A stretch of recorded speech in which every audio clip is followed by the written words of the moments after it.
Hey everybody, welcome back, and today we're going to be talking about the criminal faction in Android Netrunner Rebooted, kind of going over what they do, how they've been changed, all the important cards that are relevant to what the faction is about. And just like last time, we're going to start with Gabriel Santiago.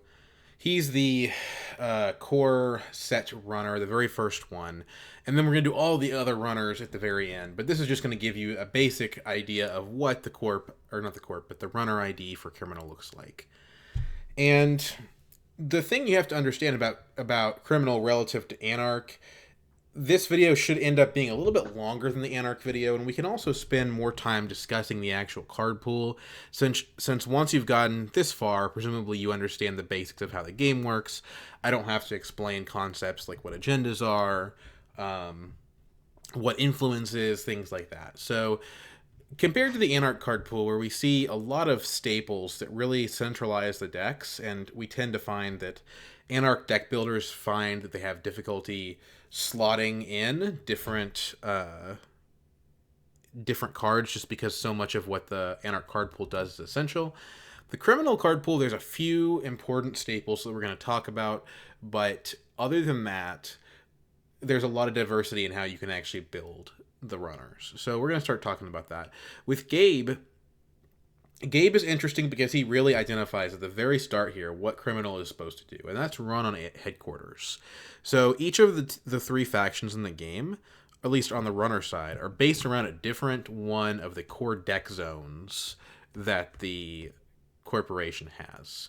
Headquarters means their hand.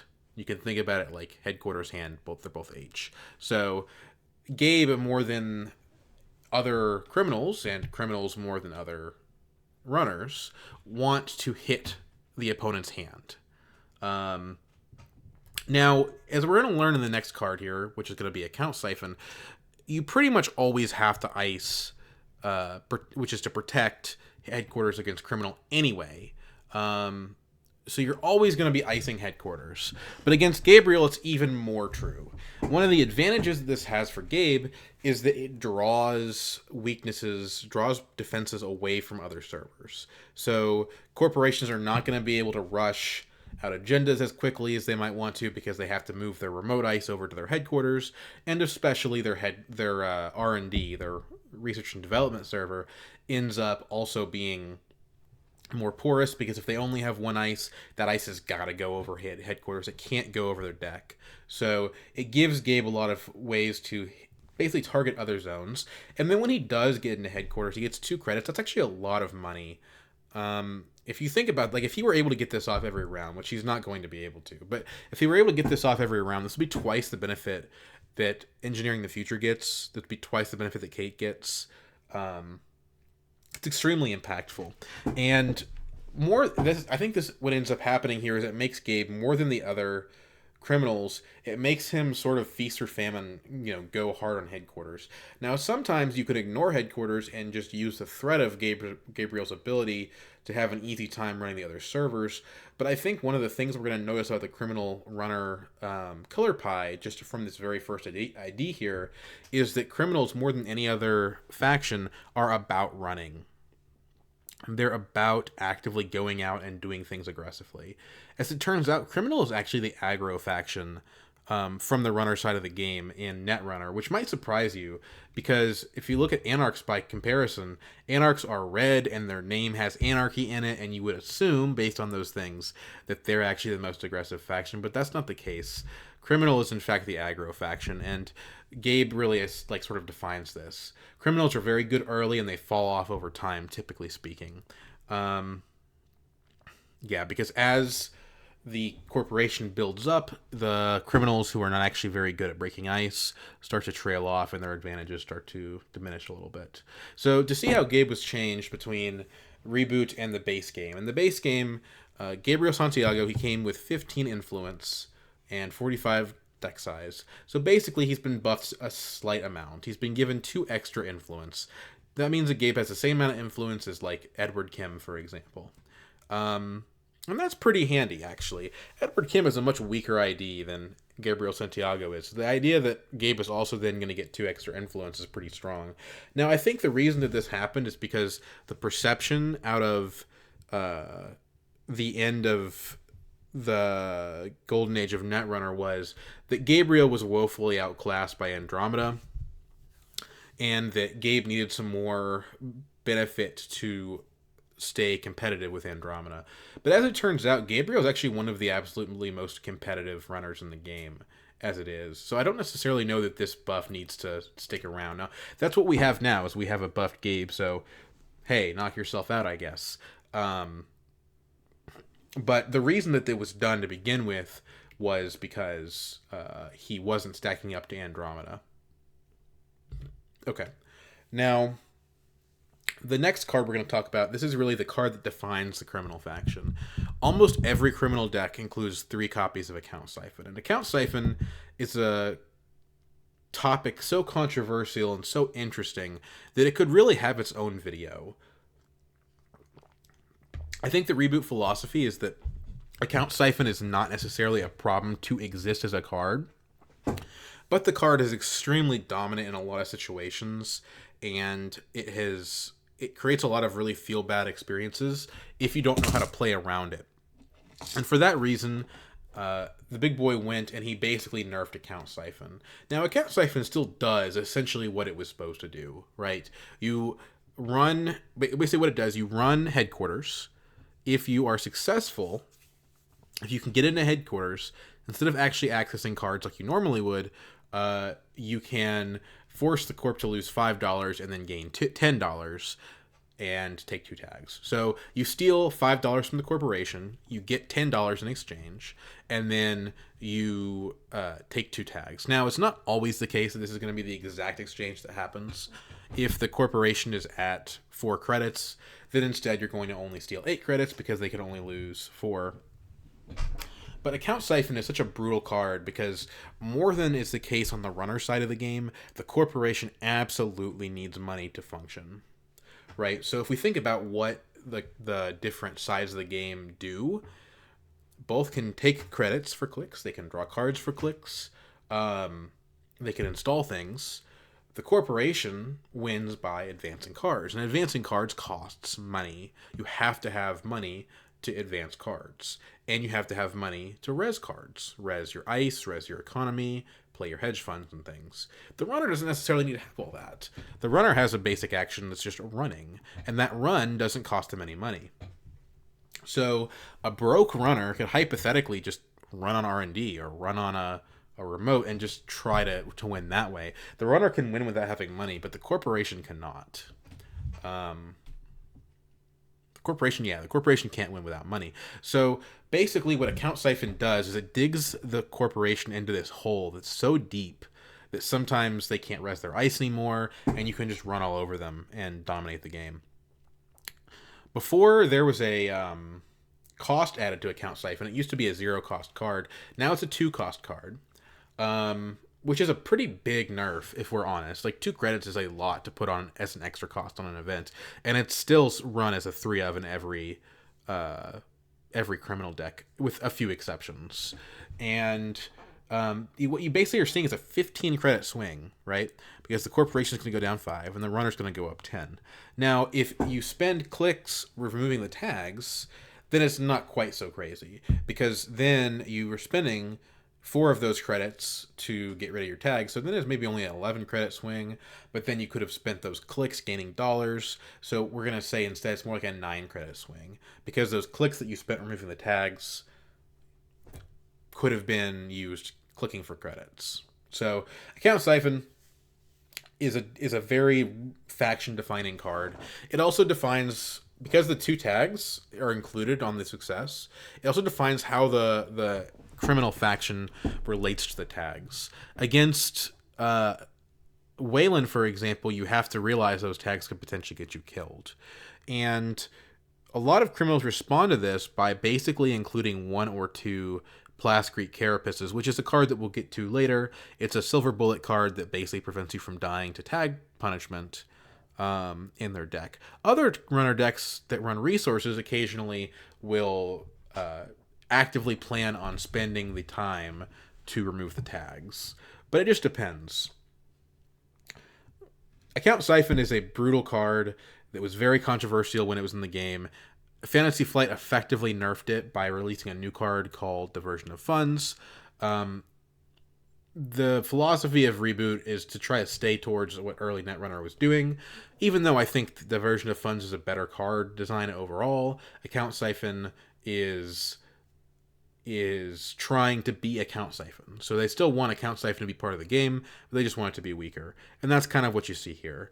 Note that it's 4 influence, not 5. So there are situations occasionally where some criminals will run Account Siphon.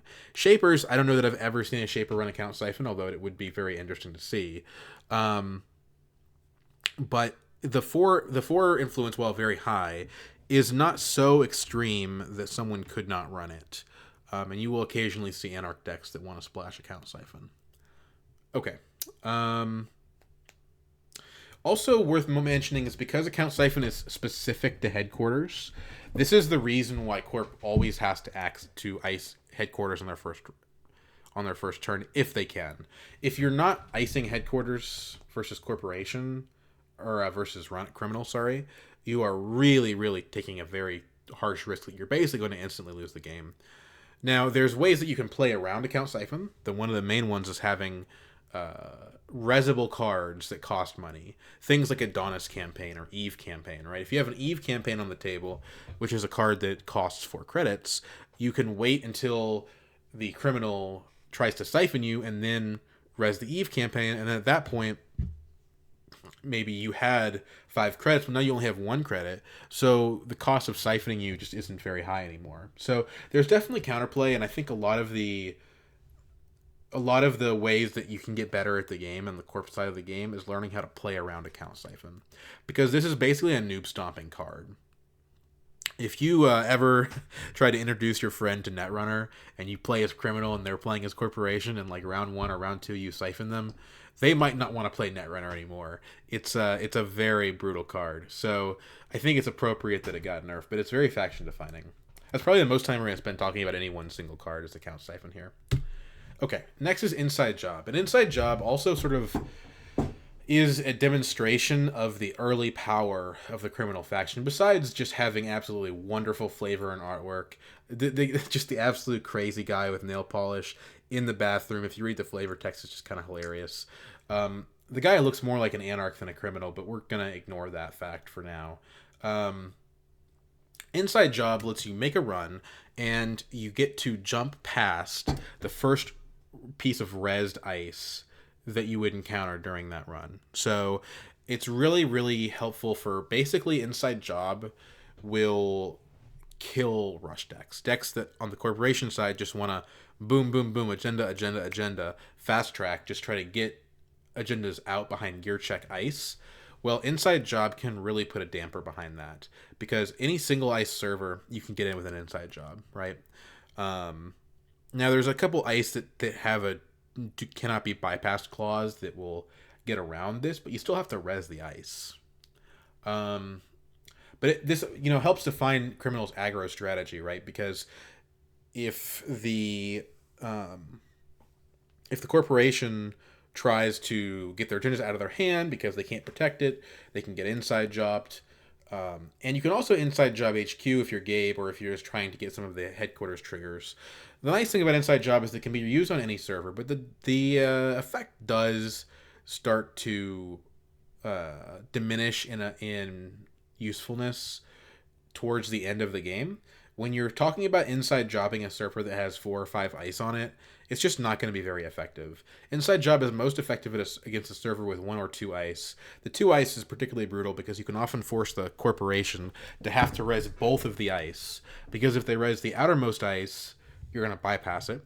And then they have to res the innermost ice so that they actually get an effect to go off. So Inside Job can be very powerful. And you can play around Inside Job. For example, putting cheap, low-impact ice on the outside of your servers, things like pop-up windows. But that requires you to do a multi-icer servers, and early on you're not going to be able to do that. So Inside Job is just sort of a classic game-defining card that's really useful for the criminal faction trying to go aggro. Next is Gabriel's console, Desperado. Desperado was a game-defining card, faction-defining, but even just game-defining card in the original version of the game. And it was a basic, very basic console. It costs 3 to install. It has 1 memory, and it gives you a credit every time you make a successful run. So this is part of what made Criminal the run faction, the faction that was all about running, running, running, running, running. Because why ever click for a credit when you could instead go check archives, right? You can go see what's in archives and you get the same amount of money.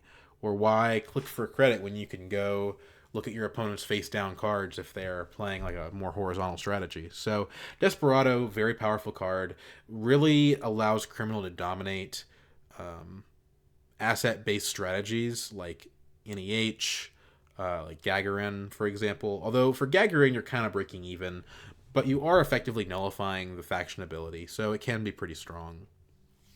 Now, that being said, during the Mumbad cycle, Desperado wasn't sufficient to keep up with those decks. Wizard was still being played, but the thing about Desperado is it's only 3 influence, so you did see this console get splashed in other factions.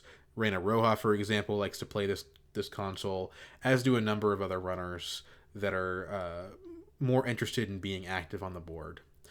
Adam would be interested in this console if it weren't for how good Brainchip is. Desperado is a very powerful console, and in Reboot it got nerfed by having it get the memory taken away from it. This means that Desperado is in a very weird spot of being one of the only consoles that does not provide memory, when providing memory is one of the core functions of a console. Technically, Dinosaurus also does not provide memory, but Dinosaurus allows one program to be memory free of cost, so effectively that's like providing memory. So Desperado, having lost that memory, really leans into the direction of Criminal being an early game aggro faction, because as the game goes on, you're going to start to notice the fact that you have less memory than other factions and other runners, right? You basically only have 4 memory to work with Desperado, which means if you've installed like a Sneak Door beta, for example, a card we're going to get to later, you may not even have enough memory remaining for a full rig. So this basically forces runners to choose between either having a slim rig or spending influence out of faction to get or not influence necessarily, but spending deck slots on memory chips, things like Akamatsu Mem Chip or Dyson Mem Chip, in order to actually be able to afford your rig. So Desperado is still very powerful, still faction defining, but at least at this point, without the memory, there are some decks that might consider other consoles, and we're going to talk about some of those consoles later in the video. Okay, next is Femme Fatale. Femme Fatale is kind of interesting because it's sort of a classic Criminal card, but it's almost at the point where it's least played in Criminal. Don't get me wrong. Most of my Criminal decks do include a Femme Fatale because she's a great card, but it's more of a Shaper card than a Criminal card, really, and even Anarch occasionally has more ways of taking advantage of Femme Fatale than Criminal does. It's only 1 influence, so it's going to be in this video, but it's almost a neutral card. And what Femme Fatale does, it's a somewhat inefficient Sentry Icebreaker or Killer, which is something that you're going to notice in this video that Criminals do quite a lot of. But what it really does is it allows you to, with the thing that really makes it useful, is that it allows you to choose an ice when you install it, and you basically gimp that ice pretty bad. So that ice, you can bypass it, you can jump right over it by paying $1 per subroutine on it. This has some weird interactions with ice like Koma Inu, which have an undefined number of subroutines depending on when they're encountered. You can jump past a Koma Inu for free since technically it doesn't have subroutines. We'll talk about that when we get to Jinteki. The best way of using Femme Fatale in the early stages of the game was to basically use it to get past a Toll Booth. Toll Booth costs 8 to res, and it's one of the best ice in the game, high-end ice in the game, and Femme Fatale just completely nullifies its when encountered ability and jumps past it for 1 credit. So she's a very useful icebreaker. She also can be reinstalled to target a new ice when your needs change. So she's very fun if you need to be adaptable as well. Now, the most noticeable thing about Femme Fatale, however, is that she costs 9 credits. She's a monster icebreaker. She's incredibly expensive, which is one of the reasons why Criminals don't often play her on their own. Sure, she's nice to have, but 9 credits is a lot of money. That's basically giving up all the money that you gained from an account siphon that went off. And you also have to remember now, account siphon costs 2 credits. So you didn't really gain 10 credits, you gained 8 credits. So a full account siphon doesn't even pay for Femme. She's very expensive. So the reason that the other factions use her so much is because they often have ways to bypass paying her cost and cheating her into play. So if you're playing Max, for example, or many other Anarchs, you might use a card like Retrieval Run to make an run on Archives to install Femme from your graveyard for free. It's called the Heap, but it's a graveyard. Whereas Shapers will often test run her into play, where they tutor her out, put her into play, and then they may use other effects to, like Scavenge, for example, to keep her in play. We're going to talk more about test run Scavenge when we get to Shapers. I don't want to get all the way into that right now, but just know that Femme's a classic card that has been used in every faction, and it's just pretty handy to have around. Now, the thing you have to understand about Femme Fatale, however, is that in terms of using her as your actual full-time solution for sentries, she's not very good. Sure, for a low-strength sentry, like a 2-strength Koma Inu or something, she breaks sentries for 1 credit, and that's pretty good. But when it comes to boosting her strength, it's 2 credits per strength gained, and that's just not very good. If you run into a Ichi 1.0, for example, which is a 4-strength sentry, it's got 3 subroutines, you're talking about paying at a minimum, 4 credits to get Femme onto the level on strength, and then another 3. So she breaks Ichi for 7 credits. That's just not very efficient. Femme, generally speaking, is used as a targeted solution to a specific problematic ice. And then the sentry breaking mode is just a handy little extra part, if you will. She's almost more of a hardware than a icebreaker sometimes. But I think she does a very good job, almost more than any other card, of illustrating what the criminal faction is about.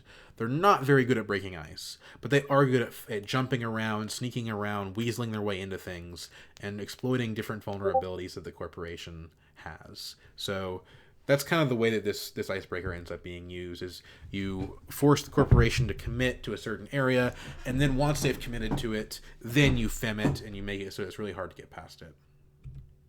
Really easy to get past it, sorry. So while we're on the topic of criminal ice breaking, let's go ahead and talk about the ninja cycle of cards. These cards were stone cold trash in Fantasy Flight Netrunner. No one ever played them. Sure, they were part of the core set. And I guess technically if you were shuffling the decks up and just playing without doing any deck building, then you might have to be forced to use an Aurora to break an ice wall, or a Peacock, to break an Enigma.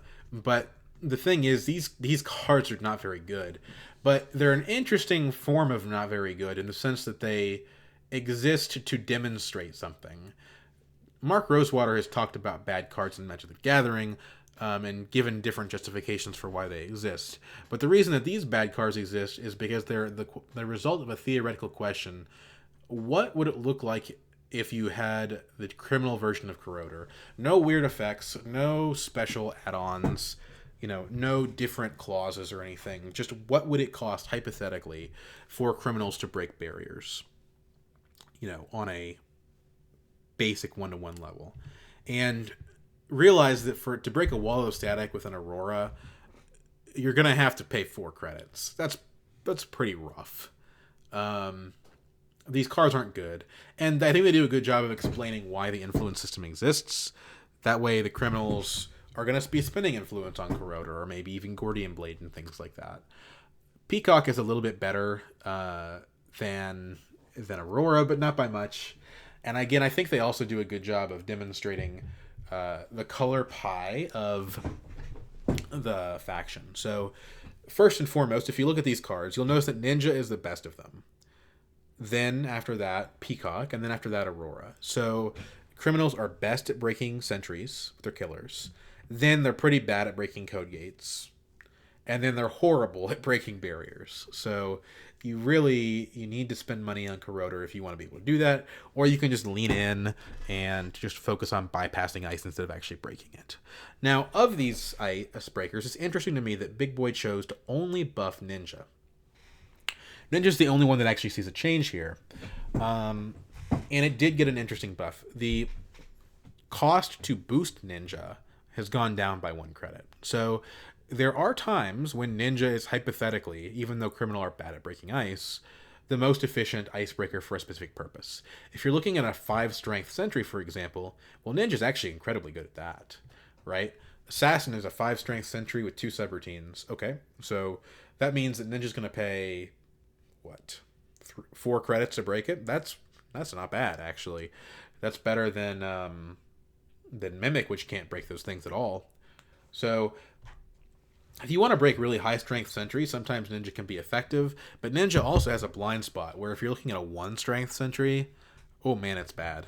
Right, Koma Inu, if you want to break Koma Inu, you gotta boost the strength, which means you gotta pay those 2 credits. And if you have a hand of 5 cards, to break a measly 1 strength Koma Inu, you're going to be paying, what, 7 credits? At that point, you might as well just let the subroutine fire. I mean, I'm sorry, but it's just how it is. The Ninja got buffed. Ninja's now my go-to killer for a generic Criminal deck. And I even do occasionally run Ninja sometimes in Shaper decks because Shapers are quite horrible at killing sentries. But it's unusual. And I think this is going to be a good illustration of the basic color pie philosophy we're going to talk about in the next slide here. So, of the 3 different factions, they all have a different relationship to ice. How do they handle it? So, if you just want the most basic, generic approach, Shapers just break ice. They're just generally efficient at breaking ice. The Shaper gameplay is to lock down the remote server to prevent your opponent from being able to score agendas. It's called remote lock, when you can basically, when you have all 3 of your icebreakers up and you can just break into any server and you can prevent the corporation from scoring any agendas unless they're scoring fast advance. So that's remote lock. And then after that, Shaper then transitions to R&D lock, where they also try to prevent the opponent from ever drawing any useful cards by looking at them before the opponent can, by locking the corporation out of their deck. So Shaper's relationship to ice is just breaking it. Whereas the Anarch relationship to ice, as we talked about in the last video, it can be narrowly very efficient. The Anarch breakers are a lot of times more efficient at breaking than the Shaper breakers, but only for low strength. And so for the high strength stuff, Anarch has to destroy it. So Anarch's relationship to the ice is to destroy the ice. You use events like Forked, you use cards like Parasite, you can trash the ice out of hand with cards like Imp, or out of the deck with things like Noise. So that's how Anarch handles ice. And then Criminal, they're kind of the most interesting faction on that axis because they are just not good at breaking ice at all, or even really interacting with it. They like to bypass ice, things like Inside Job or Femme Fatale. But, you know, when it comes to actually dealing with a built-up glacier, they're not all that good. So I put Sneak Door Beta here as an illustration of Criminal's relationship to ice, because Criminal's relationship to ice is to get around it, right? Okay, so the corporation is locked up HQ. Well, now you find an alternate route into HQ. That's the way that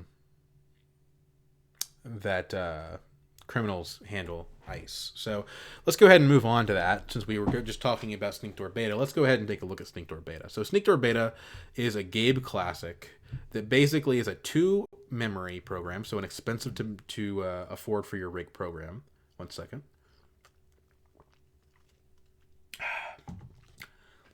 Okay. Expensive to afford for your rig program that allows you to run on archives, usually the most useless server, and instead use that to sneak into headquarters. So you run on your opponent's discard pile, which they're usually not protecting, and you get an HQ. So the way that this typically works is you hammer headquarters in the early game. You hammer it with siphons and inside jobs and emergency shutdowns. You put all this pressure on HQ until the corporation has like 2 or 3 res dice on HQ they've spent all this time and effort putting up. And then you just switch tracks, and then you go into their archives and get an HQ that way instead. The nice thing about Sneak Door Beta is it forces the corporation to respect all 3 of their central servers, and it makes them commit resources to archives that they don't want to commit, right? They want to put those ice on R&D and on their remote, but you're forcing them to leave those servers under-iced because of the Sneak Door. Now, the thing that Sneak Door really suffers from in Reboot, although it was not changed in any way, is that because Desperado no longer provides a memory unit, the 2 memory cost on Sneak Door Beta is much more painful. You can't really run Desperado and Sneak Door Beta in a full rig unless you're playing memory chips. So that's one area where Sneak Door has gotten worse, but it's a classic, super enjoyable card. Um, you generally speaking, the way that I use Sneak Door Beta is I install it, I run a bunch on the archives, I force my opponent to respect archives as a server, to force them to spend money on ice there, to spend clicks on ice there, and to move that ice away from the other servers. And then once they've done that, then I just install over the Sneak Door, I throw it away, and I replace it with some other more useful program.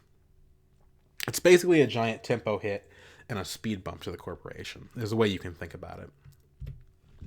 Okay, next is Bank Job. And Bank Job, arguably, I think a lot of people would say that this card is not strong enough to warrant being in this video, but it was part of the original core set, and I want to talk about it a little bit in the sense that I think it generally demonstrates that criminals are better than the other factions at punishing unprotected servers, unprotected remote servers. So the way Bank Job works is it's a giant $8 bomb. It sits on the table, and whenever you make a run on a remote server only, you can't do this on a central. You can basically take all the money off of Bank Job instead of accessing the card. So this is interesting in that Netrunner is a game about tricks and traps and chicanery, but usually those tricks and traps and chicanery are done by the corp to the runner. But this is an example of a corp trap, right? This is a trap card for the runner essentially to use. Do not ever pre-install a Bank Job. Don't just pull out a Bank Job on round one, because once the corporation knows you have a Bank Job, they're never going to leave a remote undefended. You have to surprise them with it. Once they've left the remote undefended, you install this, and then the next click you go and you take the money. So you can think about this as basically spending 2 clicks to get 7 credits, is essentially what it is, which is a very good rate. But don't just install this for value, because you need to surprise the corp in order for you to get it to go off. It's a very strong card, but it's very matchup dependent. If you play this versus Replicating Perfection, you're not going to get good value out of it. If you play this versus like Glacier ETF, it's not going to be any good. But it's extremely good versus Near Earth Hub, versus Gagarin, horizontal decks. So it sort of demonstrates another aspect of the criminal color pie. It wasn't changed in this version of the game at all. Next, we have Emergency Shutdown. This card is the bane of my freaking existence, because I love to play big, cool, high-cost ice, make my opponent run through my gauntlet of craziness. And Emergency Shutdown really, really punishes that, especially on factions like Blue Sun. So what Emergency Shutdown does is, once the criminal has made a successful run on headquarters, so again, you're noticing that this faction is super based around headquarters, they can only play it if they've done that, but they de-res an ice. So let's say your opponent, we're going to go giving you a scenario from like the first round of the game here. Let's say your opponent puts a Firewall on headquarters. Firewall is I think it's a 4 cost to res barrier that ends the run. Okay, so you're Gabe.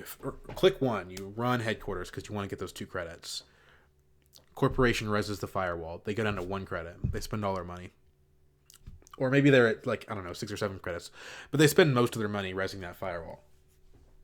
Okay? That stops you. So then second click, inside job. You get an HQ and you get paid because you're Gabe. Third click, you emergency shut down the Firewall. Now they can't res it anymore. Now fourth click, you account siphon them. And you know for a fact that they cannot res the Firewall to protect themselves against the siphon, because you just turned it face down. Emergency Shutdown is especially brutal in these aggro denial strategies with account siphon, with inside job, and God forbid you ever res a Janus or a high cost ice, or you ever play an oversight AI, because Emergency Shutdown will really punish that. But Emergency Shutdown is not that good against low cost ice. Things like pop-up windows and ice walls and quandaries and guards, wraparounds. So Emergency Shutdown is a little bit of a matchup call, but it can be very strong versus Engineering the Future and Hospbioroid, which is currently considered to be the strongest corporation. So it's a brutal, punishing card. It doesn't look that strong, because when Anarchs can destroy ice all the time, what good is derezzing an ice, right? But it takes Anarchs a long time to trash a Heimdall 2.0. You've got a Parasite on it, and you might have to have a lot of data sticker counters and a lot of time. Emergency shutdown costs 0 and can be done very quickly. Okay. Doppelganger. So this is the first of the consoles I'm going to discuss, which are potential alternatives to Desperado. I'm including Desperado in the picture here just so you can see kind of a comparison. So the original Desperado Doppelganger was a almost one-to-one comparison, right? It's 3 credits, 1 MU, and it gives you some effect when you make a successful run. So these two were originally twins. But the thing is, Desperado triggered on every single run. If you made 4 successful runs, Desperado in your turn, Desperado was going to give you 4 credits, sorry. Whereas, sure, a click might be more valuable than a credit, but Doppelganger only works once per turn. What Doppelganger does is, once you've made a successful run, it lets you immediately make a second run, which is kind of nice. Time compression is useful, and clicks are generally considered more useful than credits. But again, only once per turn. And generally speaking, the most useful thing to be spamming lots of runs for was to be Desperado triggers, and you can only have 1 console per player. So, sure, maybe you get another run on the remote server or whatever, but against Glacier, you probably don't need that. And in the matchup versus a horizontal deck, you would have rather had Desperado. So, in order to compensate for this, Doppelganger's had its cost reduced by 2 credits, so now it's a third as expensive as Desperado is, and it has a memory unit, which Desperado does not have. I still prefer Desperado in most of my decks, but I think there's a lot of room for Doppelganger to be good and interesting. Particularly, it's good with the decks that enjoy running on every single central server. There's a subset of events in the game, such as Quest Completed or Apocalypse, that only trigger if you can run Archives, R&D, and HQ all successfully. Which means if you do that, you have to have your last click available in order to play the card, right? So it demands you can't do anything but use that card that round realistically, because you have to spend your first 3 clicks running those servers. The nice thing about Doppelganger is if you're playing an Apocalypse deck, or if you're playing a Notoriety deck, you do get a little bit more wiggle room, and that you get 1 of those runs for free. So I think there's room for Doppelganger, although I haven't seen too much of it. Now we're going to talk about multi-access, specifically like constant static multi-access. So that would be Headquarters Interface, or HQ Interface here. Kind of a funny little card. If you have someone on the inside, find someone on the inside who's fond of desk ornaments. Costing 4 credits, it's a hardware, which means it's pretty hard to get rid of. Hardware is the most durable type of runner card in the game, because it can't be trashed when you're tagged. It can be removed with things like Power Shutdown, but that's very rare that someone's going to want to do that. So all it does is it passively gives you an extra card access whenever you get into HQ. Pretty cool, pretty handy. Of course, as we've said before, criminals already are all in on Headquarters, so this is a bit of a win more card, especially at 4 credits, where if you're getting into Headquarters repeatedly, the HQ interface may not necessarily be all that useful. So for that reason, I actually do not like running Headquarters interface in most criminal decks, unless they're running a Gang Sign, which is a card we're going to talk about later, which makes it easier to get in HQ. So yeah, I generally don't like to actually run that combination. I prefer R&D interface. They're both counterpart cards. One's a Shaper card that goes off of R&D, and one's a Headquarters card that goes off of Headquarters. And the R&D interface is better because criminals don't have any way in their faction by default to dig into R&D. And it's also putting more pressure on the servers that you're not already applying maximum pressure to. But overall, these are staple cards that are essential that you're always going to consider in all sorts of different decks, where you might just passively want more cards accessed. And notably, HQ interface had its cost halved, whereas R&D interface did not have its cost changed. I think that generally reflects the consensus that even though the cards are facially symmetrical, in practice, the R&D interface effect is more useful. Because the ability to dig deep into R&D, that's often a win condition for runners, because you can always get points out of R&D, pretty much. There's always going to be points in there. There's not always going to be points in headquarters. Sometimes HQ just does, like your opponent's hand just doesn't have agendas in it. So HQ interface isn't necessarily a win condition. Sure, it's great if you're Edward Kim, but it's not necessarily going to win you the game, whereas the R&D interface generally will. And I think this is a correct calculation that basically that for the effect, the HQ interface was just a little bit overcosted. I enjoy where both of these cards are at the moment, and I play both of them in my decks.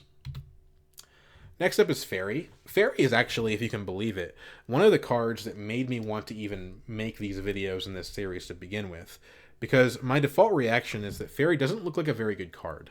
And yet it is a good card, and it's not random either. It's actually quite calculated and does a great job of explaining the roles and functions of the different cards in the faction. So if you look at Fairy, and again, it's a killer. We're going to spend a lot of time talking about different killers because that's just one of the things that Criminal is good at, but strangely not that good at. They're not as good at it as you might expect them to be. But basically, Fairy breaks a sentry for free if you can match strength, and Fairy's already 2 strength, so it's already meeting many of the sentries in the game. Fairy will just straight up break it without having to spend anything. That's pretty good. You know, that's something that you could get from Yogg, right? And Yogg costs 6 credits, whereas Fairy costs 0. Yogg also can't increase its strength, whereas Fairy can. Except that when you use it, you have to trash it afterwards. So you can only use this card on 1 ice per game. It doesn't seem very useful because, you know, if you want to break into a server repeatedly and actually win the game, you're going to need to have an icebreaker you can rely on, and you can't rely on Fairy. A double sentry server is going to really, ruin this, right? But the thing you have to understand is that Fairy fits in perfectly with what Criminal's trying to do. Criminal's not trying to sit back and scale and just overwhelm the corporation economically in the long run. Criminal wants to run a lot and face check and take risks and be daring, right? And Fairy's perfect for that because are barriers going to punish you? No. Are code gates going to punish you? Maybe a little bit. Sentries are what you have to be afraid of. If you're Gabe and you just want to be running things, running, and just forcing the corporation to spend money to keep you from winning the game, well, if you don't have a killer, you are going to be in a lot of trouble. You're probably going to get slam jammed by a Grim or by a Koma Inu or Ichi or any number of scary ice out there. So the point of Fairy and the point of Criminals being good at beating killers in general is that having an insurance policy, which is what Fairy is, against sentries allows Criminals to enact their game plan of heavy aggression and face checking and being a little bit daring.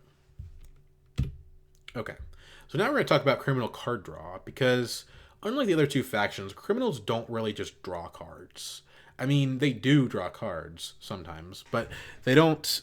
There's not any effect that I know of in the game that is equivalent to like Diesel, where you just draw a certain number of cards from your deck for Criminal. That's not generally what they do. Instead, what Criminal does is they select specific cards from their deck which match the situation that they're in. So the first card to talk about for this is Mr. Lee. Mr. Lee was a classic Netrunner card that costs 3 credits, and it lets you any number of times click to draw 2 cards instead of 1. And basically what it was is look at the top 2 cards of your deck, put 1 in your hand, the other on the bottom of your deck. Not too bad. Pretty good effect. The problem is at 3 credits, it's pretty expensive. And you're already, remember, in the faction that wants to go account siphon and tag themselves. And if you go account siphon somebody, you gain some tags, and they bounce back with Beanstalk or with Sweeps Week and kill your Mr. Lee, that's kind of a painful experience. Because you had to pay 3 credits and a click to install him. So what Big Boy did to make the less relevant parts of the Criminal card pool a little bit better was he actually dropped the cost of Mr. Lee significantly down to 1 credit. When I first got back into the game, I pretty much ignored this card because it was so bad in the original version of the game at 3 credits. It's actually pretty good here. At 1 credit, even if your opponent does spend the 2 credits and a click to trash it when you're tagged, you could argue that that's a good trade for you, right? You spent $1 to install it, and they spent $2 to get rid of it. And remember, they're probably doing this because you already siphoned them. That's the reason you're tagged, right? So they're going down even more in credits. So Mr. Lee is pretty handy. I think he's a very useful tool for allowing the criminal player to scale into the late game. Not necessarily by doing anything big or insurmountable, but by selecting the answers they need for the problems that they have. And if you think that's a good buff, you should see what happened to Express Delivery. Express Delivery got... I mean, it's definitely a candidate for one of the strongest overhauled cards in Reboot. Because it went from... Take a look at the top 4 cards of your deck and add 1 to your hand. Then shuffle, obviously. To look at the top 6 cards of your deck and add 2 of those cards to your hand. So it's card advantage because you're getting 2 cards instead of 1, which wasn't something that Criminal was originally allowed to do. And it's a really good selection because you're drawing from even more of the cards in the deck. And you gotta think, in Magic the Gathering, an effect like this, it's like a drawn from dreams, right? It's like a 4 mana effect. That's pretty strong, and you're only getting this for 1 credit. So I think running Express Delivery is a pretty good idea in Criminal. And I even think you might consider running Express Delivery in some Anarch decks as well. Shaper can draw cards so efficiently that they probably don't need this card. Diesel is pretty incredible, right? As are things like Professional Contacts. But for Anarch and Criminal, I think this is an incredibly useful card. It's only 1 influence. So Express Delivery, definitely one of the most useful cards. This lets you find your siphons easier, and it makes Criminal more dangerous. It's one of the reasons why Criminal doesn't get a lot of card draws, because Siphon is such a powerful card that the faction has to be designed around its existence.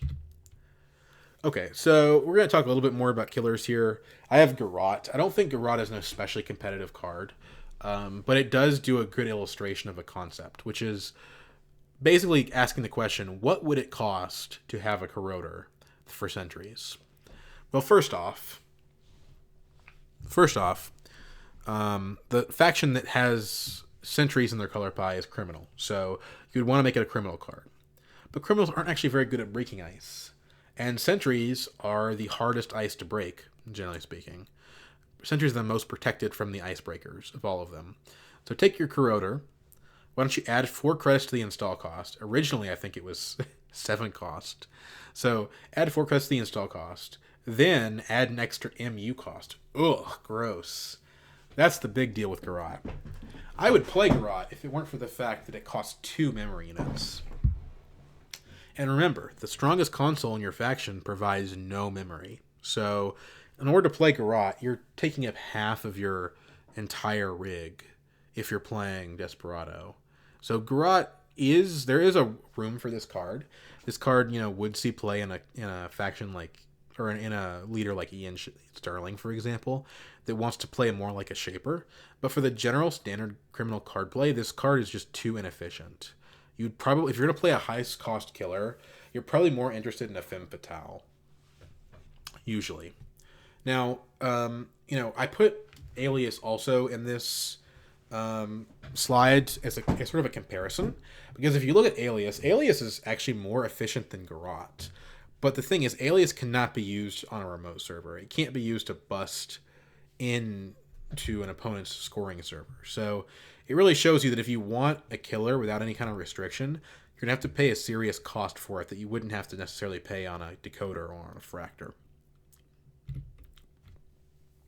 Okay, so next we're going to talk about legwork, and I'm going to use it sort of as a platform for what I'm going to call like burst multi-access, which is basically like making a Alpha Strike run where you see 1 million cards. Well, it's like 3 cards, but sometimes it can be more than that, right? If you have, 2 or 3 headquarters interfaces installed or R&D interfaces, it can be quite a lot. And what legwork does basically is it's pretty simple. You make a run on headquarters, and you get to see 3 cards instead of 1. And legwork, I actually think, can sometimes be a stronger card than Maker's Eye, which is its Shaper counterpart that I've included here. They both cost the same. They have the same influence cost. They're really just like inverted versions of the same card. But legwork can frequently be a killing blow. It can be like a gut shot to the corporation, especially because of the pattern that criminal gameplay often creates. What happens is the corporation ices up headquarters, their hand, heavily because they do not want to get siphoned. And they know about all these headquarters interfaces and all these other HQ based effects, like emergency shutdown, that they're really trying pretty hard to avoid from the runner, right? Because they have to spend all this effort protecting their headquarters and sometimes their archives if you go sneak door, or their R&D. This means that they're not able, they have to delay their scoring. If you had a Project Vitruvius or a Project Atlas or a Global Food Initiative that you wanted to score earlier in the game, you may not necessarily be able to because you have to spend all your effort early protecting your servers and icing yourself up and playing defensive.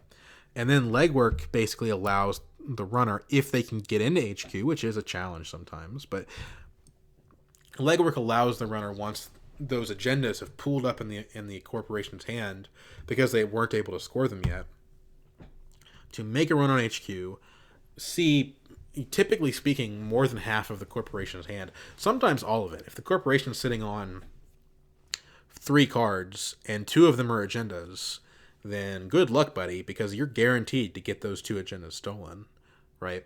So legwork is a very strong kill shot card, but it requires a lot of game sense and situational knowledge to know when is best to use it. Maker's Eye by default, by contrast, I should say, and I love the 90s sort of style cyberpunk art on this card, by the way. It's such a beautiful card. Is much more of like a Alpha Strike value shot kind of card. Not necessarily a kill shot, although it can be late in the game for sure. Looking at 3 cards from R&D, typically speaking, you're less confident that you're going to get a ton of agendas out of a Maker's Eye than off of a legwork. Sometimes you're Maker's Eyeing because you're at 5 points and you just need 1 more agenda to get over the finish line, and you're hoping that by accessing 3 or 4 of them that you're going to get there. Whereas with legwork, it's more often you're playing legwork because you have a strong intuition based on the game state that there are a ton of agendas in headquarters and you might just be able to end the game here.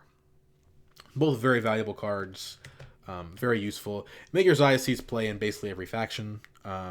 Legwork is more specific to the criminal style of gameplay. It's also very strong in Shaper, because Shaper creates a similar effect where if they can lock down the remote and create like an R&D lock, sometimes agendas will also pool in HQ.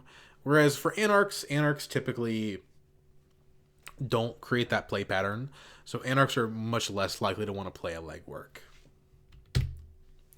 So next we're going to talk about another element of the criminal color pie, and one that I would say was fairly underbaked in both, I guess, in Reboot and also in early Netrunner. And that's the fact that if you look at these 4 cards, you'll see that criminals are clearly designed to use the resource card type more than the other card types. So, Shapers are generally speaking about programs, right? Anarchs are about viruses, whereas criminals are supposed to hypothetically be about resources, connections specifically a lot of the time. And the reason that this isn't really borne out in the card pool is because of the dominance of Account Siphon. It's hard to run these cards and also run Account Siphon, right? Hostage is very good for grabbing like Katie Jones or like Rachel Beckman or some other kind of like influential person, but the problem is that if you do that, you're basically begging to get those cards trash when you Account Siphon your opponent. So this element of the card pool, it's definitely there, but a lot of times I feel that it's not very fleshed out. Now, there is a deck that runs these cards. There's an Ian Sterling deck that does this called Ian's Creepy Sleepover, where you basically run every single connection in the game and you use calling in favors to use it to get a huge burst of resources. But Ian Sterling is weird because he operates more like a shaper than a criminal, so it's not really a common criminal strategy. But I did want to talk about it because it is a part of the card pool, and if Zaylee has shown us anything, Zaylee being one of the players in the Discord, it's that there's still room for innovation with the card pool. Players have not necessarily figured everything out, especially with the booster packs and the changes that Big Boy has made on some of these cards. Now, of these, I would say the most consistently useful is Career Fair. Career Fair is a super awesome little card, great for installing Earthrise hotels and liberated accounts. And for that reason, despite being a criminal card, Career Fair is almost more of an Anarch card in practice. So, useful card, belongs to criminal faction, in practice tends to see play more in Anarch. Okay, next I'm going to talk about a little package of breakers. They're not dominant necessarily, but they are handy to have. And those are the central breakers. Alias, Breach, and Passport. This cycle of cards basically says, hey, we're going to be typically above average cards at getting you into a central server, but that's the only thing we do, right? Passport is included in a lot of criminal decks. This is probably the most played of the three of them, because while Alias is good, criminals have so many different sentry options, like Fairy and Femme Fatale. They usually don't run an Alias. Breach is okay, but you'd probably rather run Corroder most of the time. Sure, Breach is very efficient at breaking like 6 strength barriers, but you don't see that many of those. And the fact that you have to pay 2 credits to break even a single subroutine means that if you're running Breach, it's usually because you have a dedicated strategy of not breaking remote servers and only going in on centrals. So Breach tends to see a little bit less play. And then lastly here we have Passport. This is the one that sees the most play. It's nothing special. It's arguably less efficient than a Gordian Blade. But the thing is, it only costs 1 credit to install, and it's the best that criminals have when it comes to decoders. Criminals are just very bad at decoding things in general. You're not going to be playing Peacock. So Passport can often see play in more janky criminal decks where the goal is, well, I need to have something to break code gates to get back into headquarters, right? The nice thing about these cards is that even though they don't contest remotes, they do allow you to get a siphon off. You can always use these to break ice off of headquarters. So these let you get siphon off, these let you get legwork off, they let you deep dig into R&D. So you're kind of conceding the ability to contest agendas in a remote, but they're pretty efficient for what they do. Although I wouldn't call them super efficient. Alias is by far the most efficient of the three, and Passport and Breach are just okay. But sometimes an imperfect tool is what you need to have to get the job done. That's the nice thing about Netrunner. The influence system prevents you from playing all the best cards all the time. Sometimes you have to play cards that are a little subpar in some areas because you can't just run all the good stuff. Next is security testing. Security testing is a faction-defining card for criminals most of the time. Basically, it's a confusing card the way that it's written. Basically, what it does is at the start of your turn, you choose a server, and when you would run that server, it's not optional. You do not access that server. Instead, you get 2 credits. Okay, so this doesn't look very good at first because you're having to spend a click on the run. You might have to be breaking ice. And you're not getting anything out of the server itself, right? So what's the point of this? Well, first off, you got to realize that if you run on an undefended server, this is 2 credits for a click. That's a magnum opus. That's pretty good. And the effect of security testing is the way that it forces the corporation to play. God forbid, again, that you're up against like a horizontal deck. Because if you get multiple security testings out, you can run those servers. If you have Desperado, that's 3 credits for a click, right? It's actually better than a magnum opus. And it creates these vulnerabilities where the corporation has to ice up almost every server or you're going to bleed them dry on credits. So security testing, it has a similar effect to Bank Job and Door Beta, but it's less pronounced, right? If the most common thing is using security testing to force the corporation to ice archives, which they don't want to be doing, right? They want to be icing headquarters and R&D and the remote and scoring out. And by playing security testing, you're forcing them to slow down and basically allowing yourself room to be aggressive and make a crap ton of money. Now, the interesting thing about security testing, too, is it's a resource. So hypothetically, it is vulnerable to account siphon, just like the cards that we talked about in the connection synergy. But the thing about security testing is it only costs 0 credits. So if you siphon the corporation, they probably don't have a lot of money anyway. And then even if they do want to spend the money to crash your security testing, well, it costs you 0 to install. So you're kind of winning that trade, right? They spent 2 credits and a click to trash your security testing. That cost you only 1 click and 0 credits to install. So this is a criminal staple. You're going to see this run in almost every type of criminal deck just because of how powerful it is in a variety of different scenarios. It doesn't look that strong, but it's actually kind of understatedly good. Next is Cash. Cash is kind of weird because it's one of those cards that's not even really a criminal card. There's not that many criminals that want to run it. The only one that I can really think of here is Armand Geist, who's shown at the top there. It's only 1 influence. It's a virus card, which means it's an absolute staple in noise decks. And also because it's basically just an economy card that you can install, it's also very good in Haley decks. So Cash is interesting in that all 3 factions like to run it sometimes, but it's not a staple in any given faction or any given context. Basically, it's a 1 MU program that costs 1 credit to install that has 3 virus counters on it that you can remove at any time, and you can remove those virus counters to gain 1 credit. So basically, it's kind of like an easy mark, right? Like you pay 1 credit to get 3 credits. It's actually a little bit worse than an easy mark in that situation. But the main thing you do with Cash is you sell it to Aesop's pawn shop. Now, we haven't gotten a Shaper yet, but basically you can just burn the card for later. And of course, for noise, since the trash is the top card of the corporation's deck, you're very happy to play it. Decks built around trashing things, typically like Cash.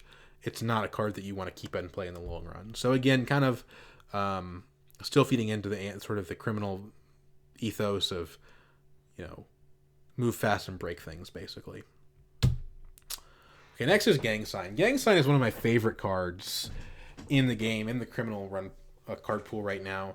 And it's not very good, actually.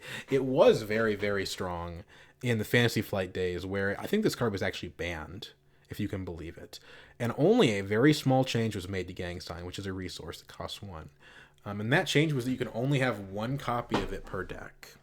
Not in play, per deck. So you only get to include 1 Gang Sign. And as it turns out, having 2 or 3 Gang Signs at once was very strong. And having 1 Gang Sign is not that strong. So it's still fun. I still like to play it, but it's not nearly as good. So let's talk about what it actually does. So Gang Sign says whenever the corporation scores an agenda, you get to access a card from HQ. Now, this is not a successful run on HQ, so you don't get credits for Gabriel Santiago. But if you're Edward Kim, you can potentially smash cards out of HQ. You can potentially steal agendas. You can trash their stuff. Gang Sign I especially like in decks that either want to flood out the corporation, like Laramie Fisk, or I enjoy it in decks that start with extra that really need to get an HQ or start with extra access on HQ, like Edward Kim and Adam. So it's a super cool card, super fun. Definitely, if you come up with any good Gang Sign decks, let me know, because I'm always looking for new ones. But I would say it's not that strong. Still, I think it's a pretty important card to know about in the card pool, because there's a lot of decks that do want it. Okay. Crowdfunding. Crowdfunding is a super interesting card because it was part of the magnum opus set of cards, which was Fantasy Flight's release of all of the cards that tournament winners won the rights to design, but couldn't design in time because the game was being ended. So they basically released this after all the other stuff in the game with the unedited designs of the players without any playtesting. And most of these cards were totally broken, and I think most of them got banned. Crowdfunding is interesting in that it's way outside of the card pool of Reboot, where Reboot ends at Data and Destiny, but Big Boy brought it back into Reboot, which I think alarmed a lot of people at the time, but it turns out to have been not that broken. So here's how he nerfed it. Same as Gang Sign, he made it limit once per deck, one per deck. Now, for whatever reason, he also made it unique. Whereas he did not make Gang Sign unique, but I don't think you can have 2 copies of these cards anyway, so it seems like a weird asymmetry to have one of them unique and not the other one, but whatever. Crowdfunding is a perfect little criminal card, and that, despite looking innocuous, provides a ton of value. So it's like a daily cast that is a lot smaller. You put $3 on it. At the start of your turn, you take $1. Because it costs 0 to install, you have made a profit on the first turn. Well, not economic profit because you spent a click to install it, but you've broken even on clicks on the first turn. On the second turn, you're ahead. On the third turn, you're pretty good. And then on the third turn, it runs out of credits, you trash it and you take an extra card draw as well. So that last hit is the best because it also gives you velocity in your deck as well. And the important thing about crowdfunding, the thing that makes it so strong, and the reason why the nerf works the way that it does, is that when you make your turn-ins, if you made 3 successful runs, you can install it from your graveyard, ignoring the costs. Now, granted, it doesn't have a cost anyway, but the point is it automatically installs itself clicklessly when you've done that. So crowdfunding is very great in criminal decks because you're already doing this run economy, and crowdfunding is just a perfect example of that. Now, I think it's also worth mentioning that this is kind of how the 1 per deck limit hurt it. If you put 3 crowdfunding in your discard pile, back in the old days of Fantasy Flight Netrunner, and you made 3 successful runs, you'd get all 3 of them back, right? That's 9 credits over 3 turns and 3 more card draw. It was insanely powerful. But being able to only run 1 means that a lot of times it doesn't make as much sense. In Fantasy Flight Netrunner, you could run Archives 3 times, and if it was worth 9 credits and 3 cards, I mean, yeah, heck yeah, I would do that. Nowadays, you can still run Archives 3 times and get your crowdfunding back, but unless you have Desperado, it's kind of break even, right? If you just click for credits instead, you get the money faster. So crowdfunding is a powerful card, but it doesn't see that much play outside of Criminal. It's got a 3 influence cost, so you don't see that many Anarchs or Shapers running it.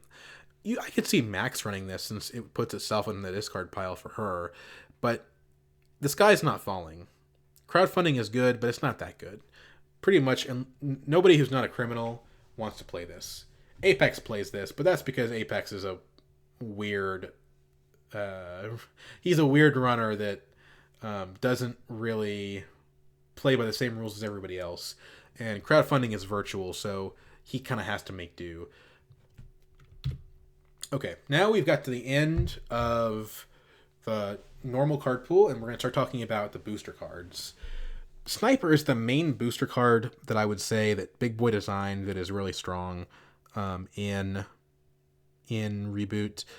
Sniper is actually disturbingly strong. Again, we've spent a long time talking about killers, but we're going to keep doing it.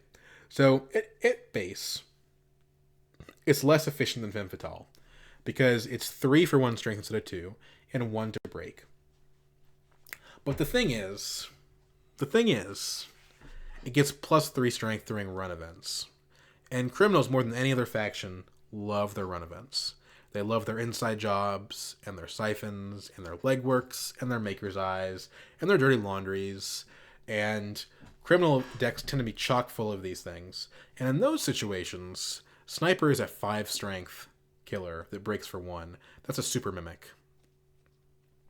That is a super mimic. And unlike mimic, it can go higher if it needs to. Woe be unto you if you wanted to forfeit an agenda to res an archer and they have a sniper.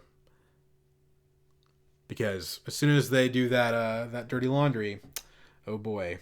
Sure, it's not going to be cheap to break the archer, but it's going to be a heck of a lot cheaper than anything else. Sniper is probably the default killer for most criminal decks right now. It's better than Ninja typically, although I will say that... Well, yeah, it's even better than Ninja realistically, because Ninja's sweet spot is 5 strength ice. Well, guess what? When you have a run event, Sniper is also going to be 5 strength. So I kind of wish that those have been differentiated, that either, Ninja had been given an extra strength on the boost, or Sniper had been given one fewer. That way Ninja still retained its advantage versus 5 Strength Knights specifically. But I recognize that if you made Ninja go up to 6, it would be too good against Archer. So generally speaking, I say that the cards that are added in the booster packs are not super meta defining. Sniper is probably the one exception to that, where it is probably stronger than it needs to be. It's been nerfed a few times. I don't play it in my Shaper decks or my Anarch decks, and part of that is because it has a 5 influence cost. You really don't ever import this anywhere. But again, it doesn't break the game really. Okay, Pad Tap. So Pad Tap, I guess this probably should have been back with crowdfunding. This is another late Fantasy Flight card after the time frame of the game that got re-imported into Reboot.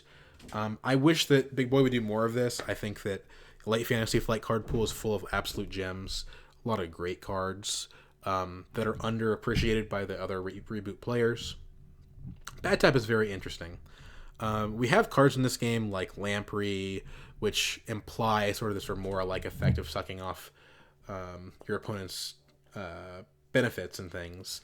But Pad Tap does this concept better than Lamprey does, or Tapeworm or anything like that. It's basically a Tapeworm. So what Pad Tap does is originally it cost 0. It's been nerfed to cost 1. And the first time the Corp gains credits by a card ability, aka by anything other than clicking for credits. So, Pad campaigns, Adonis campaigns, ID abilities like Blue Sun or Engineering the Future, any alternative source of credits will trigger this. And if they get an extra credit, so do you. You also get 1 credit for the benefit of it. Now, if this didn't have this last ability, it'd be way too strong. Way too strong. But at any time, the corporation can spend a click and 3 credits to trash it. So as it was originally designed, it was always going to be a positive sum engagement for the criminal, because even if you never got anything out of the Pad Tap and the corporation just trashed it right away, which I believe is the dominant strategy of dealing with Pad Tap, it cost them 3 credits and it cost you 0 to install. So again, it was one of those things where your stuff was easy to deal with, but it was very, very time consuming and inefficient for the corporation. Well, now that it costs 1 credit, it's not so bad of a swing. Even at 1 credit, corporations will generally trash Pad Tap as soon as they can, unless they're scoring out an agenda or something. So it's not like you're ever going to put this on the table and then have it sit there forever. But I do dream of one day playing a game where I open triple Pad Tap and I throw all of them down on the first turn, and the corporation just doesn't have enough money to deal with them all. So, great classic card. Well, I don't know if I can call it classic, but great late FFG card that was brought back into the game. Really good in Criminal, but again, just like we talked about with Sniper, it's one of those cards that just doesn't see that much play in other factions.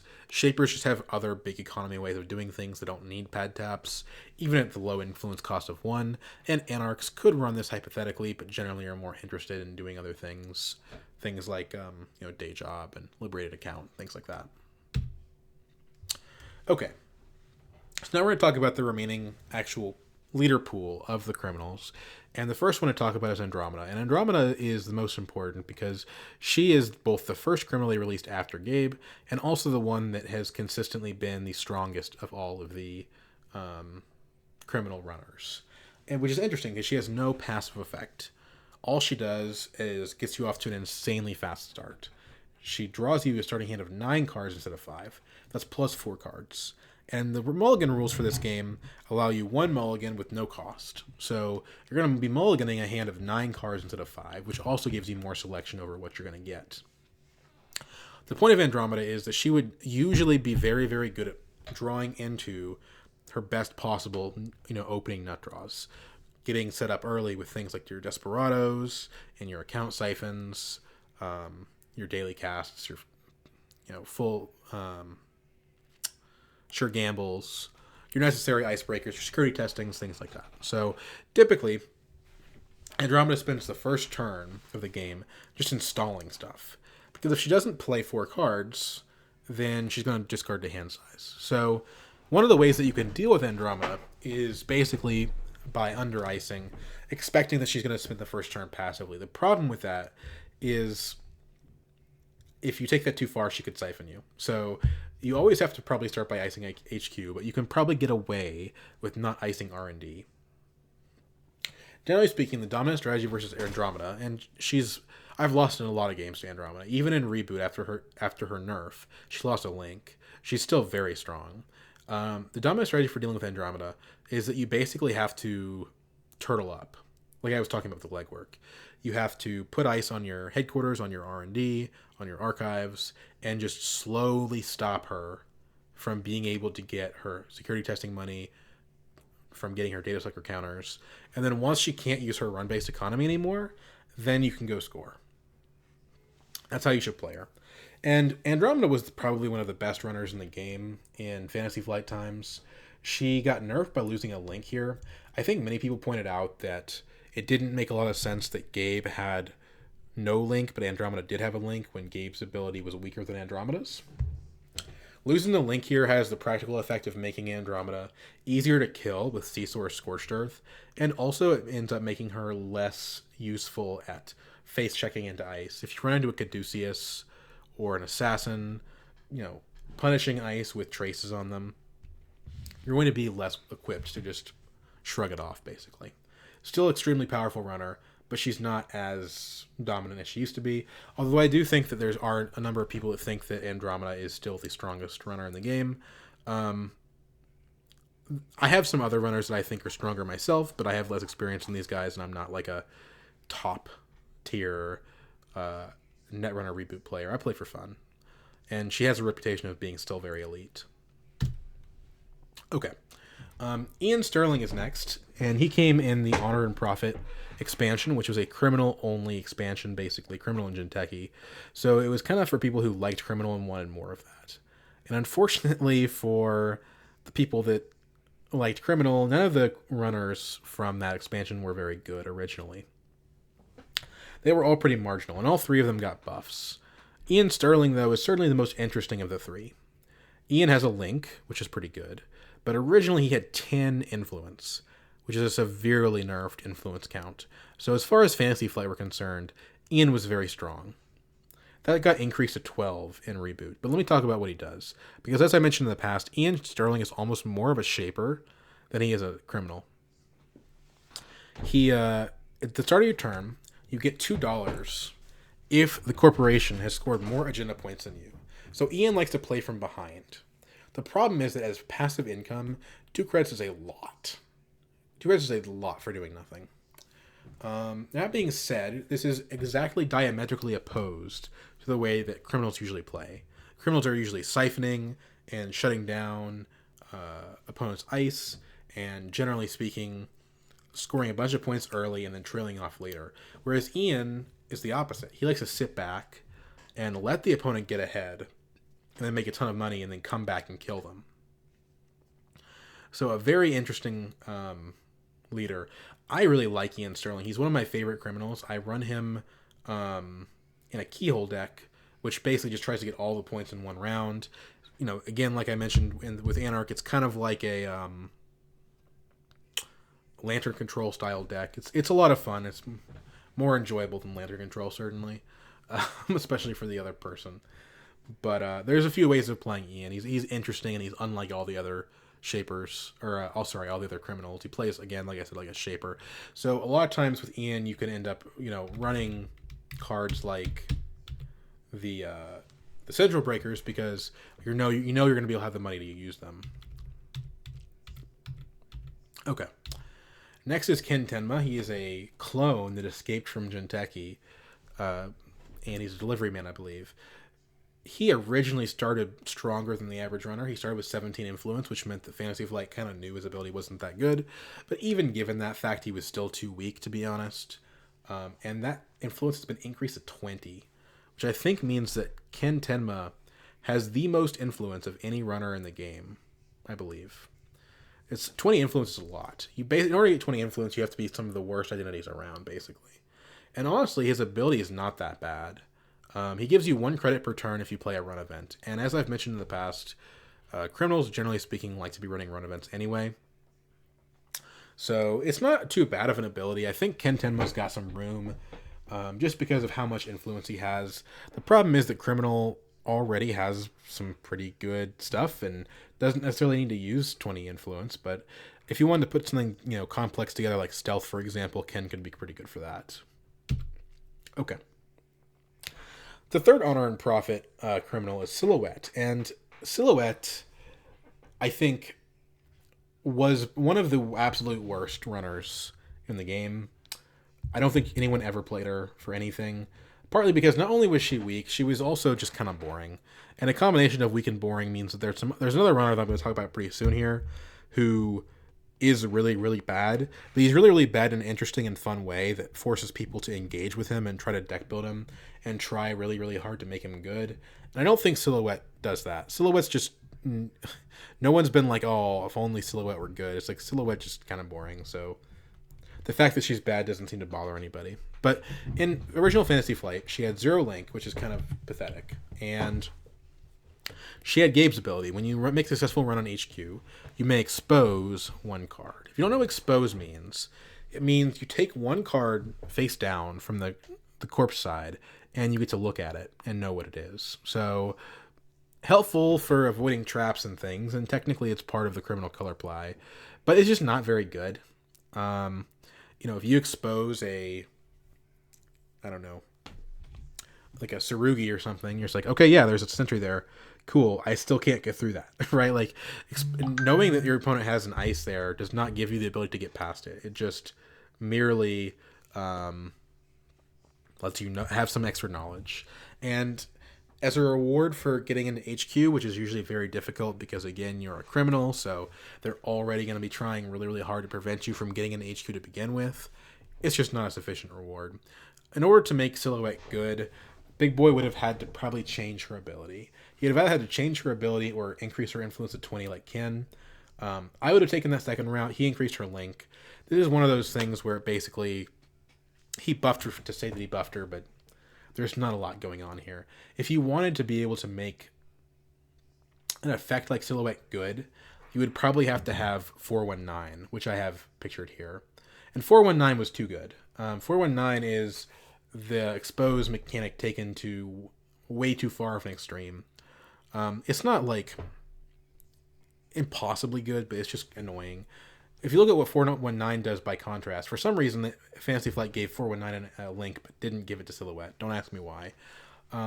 And he's a Nigerian prince, and what happens is, the first time a corp installs a card, each turn, this is like reverse ETF, you expose that card unless the corp pays $1. So, basically, the way 419 works is the corporation has very little, if any, hidden information unless they pay you a bunch of money.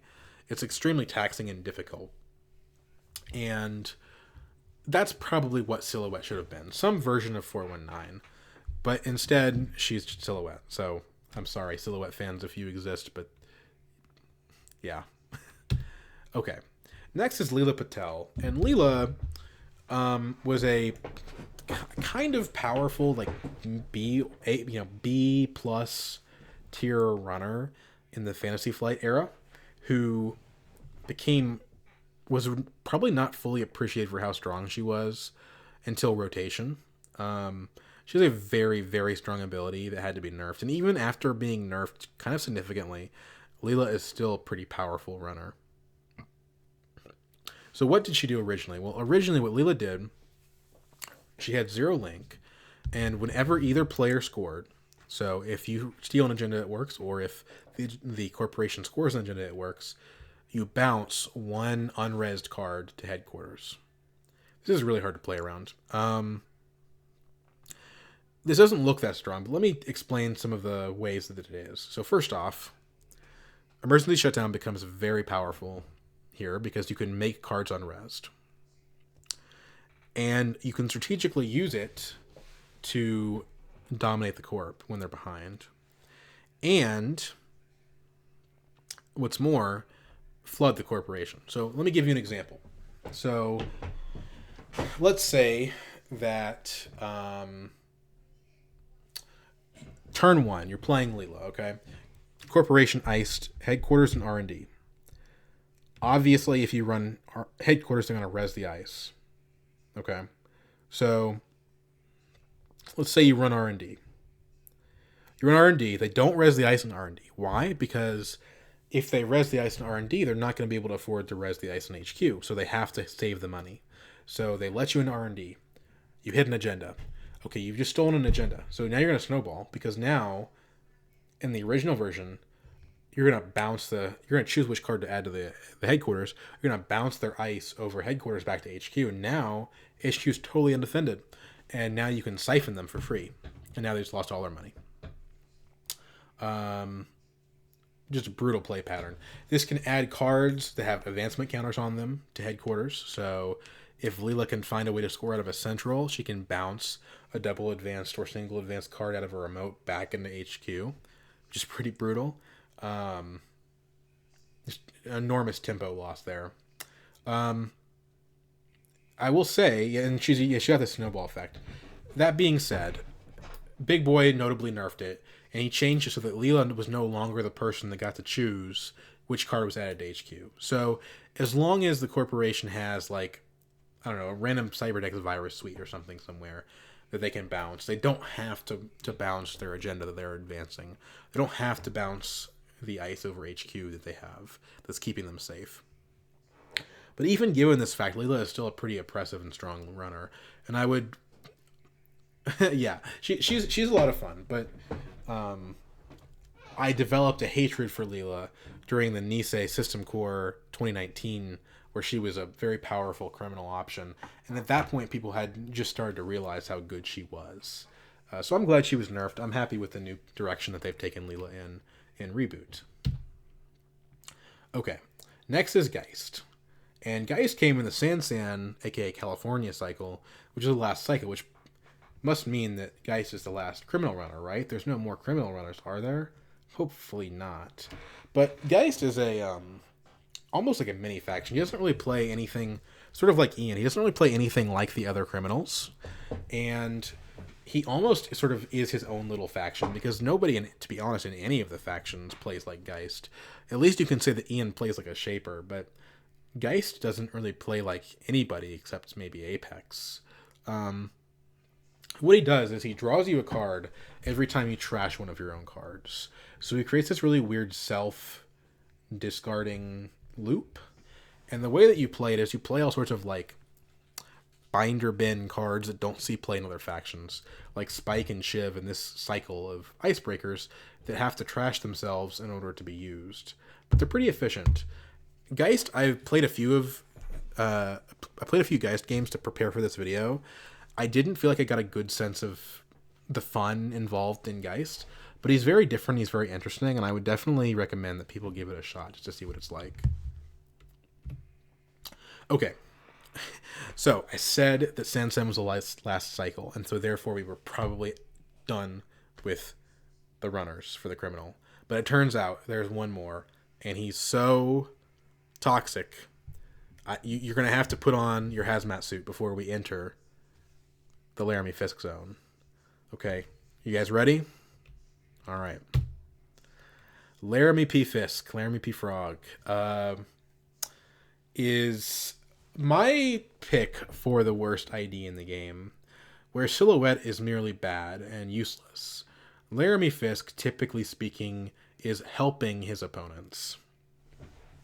And Laramie, just like Silhouette, got a small, insignificant buff in Reboot that was not nearly strong enough to compensate for how badly in the hole he was.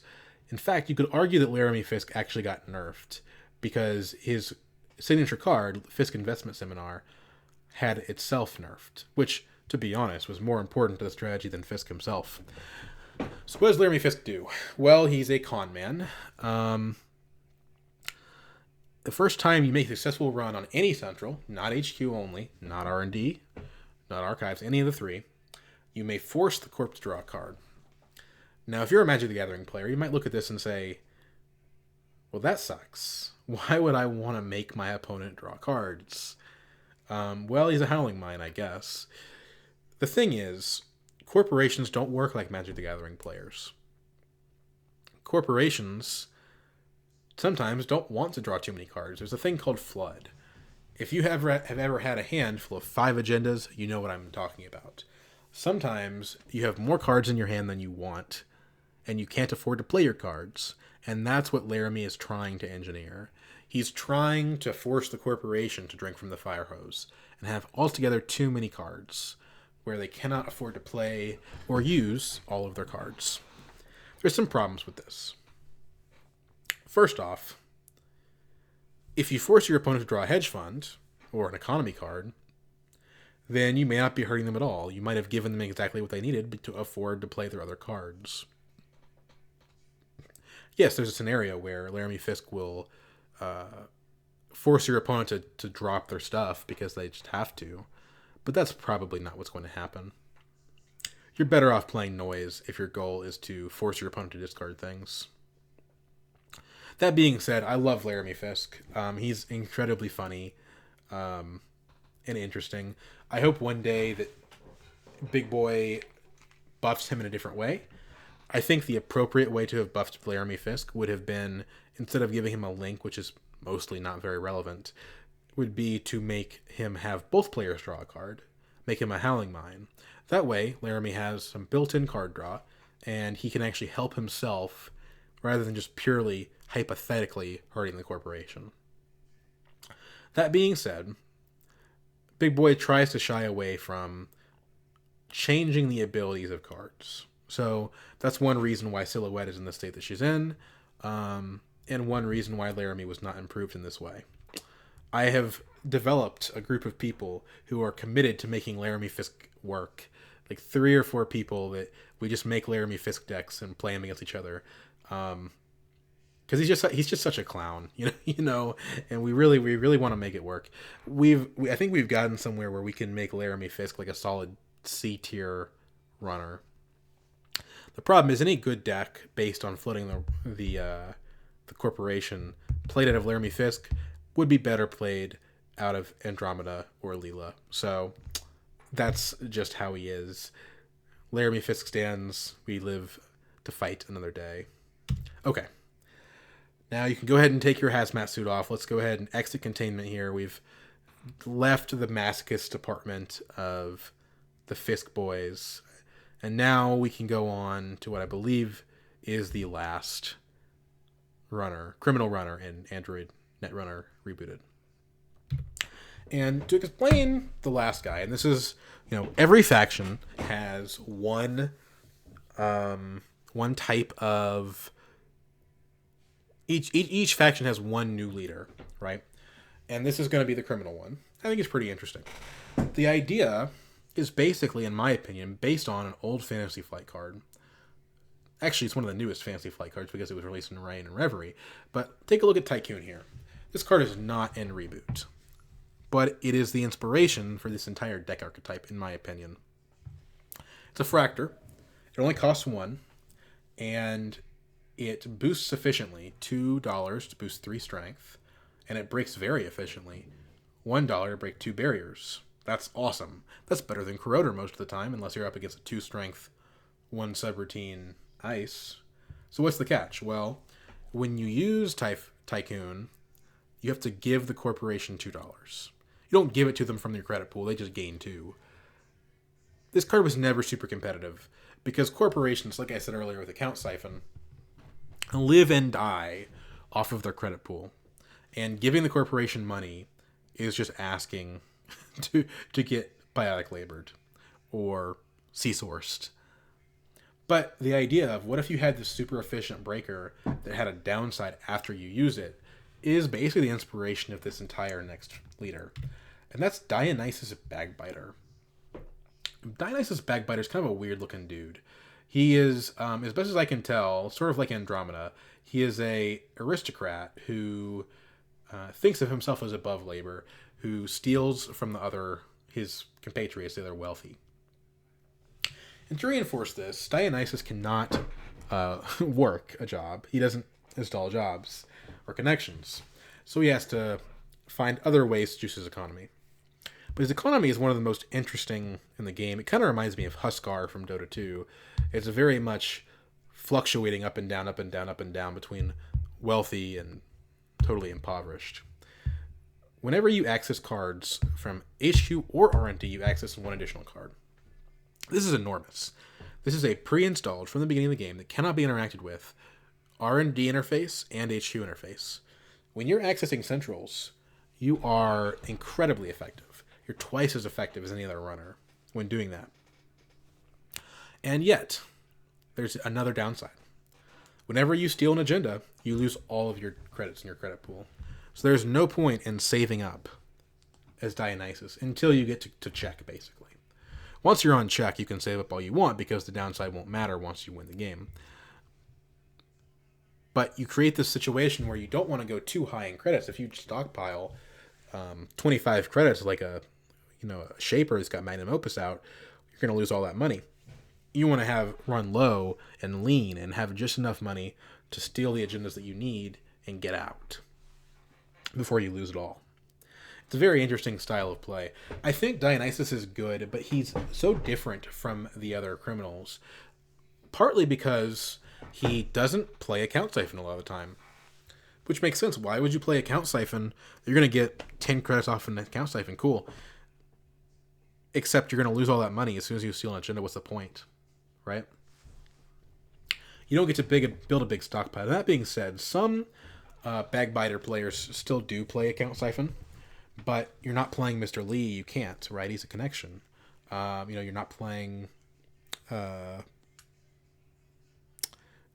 job, right? That's a job. He doesn't work jobs. He's, what does he look like? A peasant? So that's sort of the interesting thing about Bagbiter, and he has his own little icebreaker suite, which complement this concept. So we have Gemon, Lammus, and Mayron. I don't know exactly what the names here are supposed to refer to, but the point is, if you look at these 3 icebreakers, you'll see that they're very, very efficient. Almost startlingly so. I mean, take a look at Lammus here. Lammus is a killer, and you go up 1 strength for 1 credit, so already you're as good as Garrote, but you break 2 subroutines for $1 instead of 1. So this is a more efficient Garrote that doesn't cost. Use it at the end of the run, if you're successful only, you lose $2. I think Lammus is worth importing into other decks, potentially, because it's actually just very, very efficient. If you consider the extra 2 crits is priced in, that's not too bad, honestly. Now, Mayron is also hypothetically more efficient because Mayron has an additional starting strength.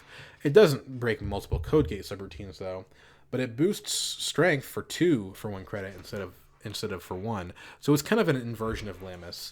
Mayron is very good at boosting itself and only normal at breaking code gates, but still more efficient than a Gordian Blade, or even necessarily sometimes a Torch. But you lose $3 at the end, and the $3 is pretty painful. That's going to prevent you from splashing this into any other runner, probably. And then Gemon is the Fractor. And notice, like I mentioned, in the other sections talking about icebreakers and criminal, it's the least efficient of the 3. 6 costs to install. You're not going to want to play this in any other deck, I don't think. Now, it does break barriers for 0, so it does have that Yogg factor, but it's not really like Yogg, because like the other 2, you lose credits at the end of the run. And it boosts 2 for 3. Dionysus is a fun and interesting and different criminal, and I think it would be nice if we had a precon for him. There isn't currently one because the precons right now only do not include any of the big boys cards. They don't include any of the booster pack cards.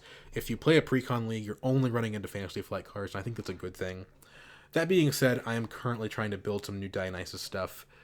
He's a very interesting leader. And yeah, it's a criminal faction. I think if you take a look here, you'll see there's a lot of variation in what you can play. If you want to play the general sort of aggressive play style, you have Andromeda and Gabe, just, standard criminal.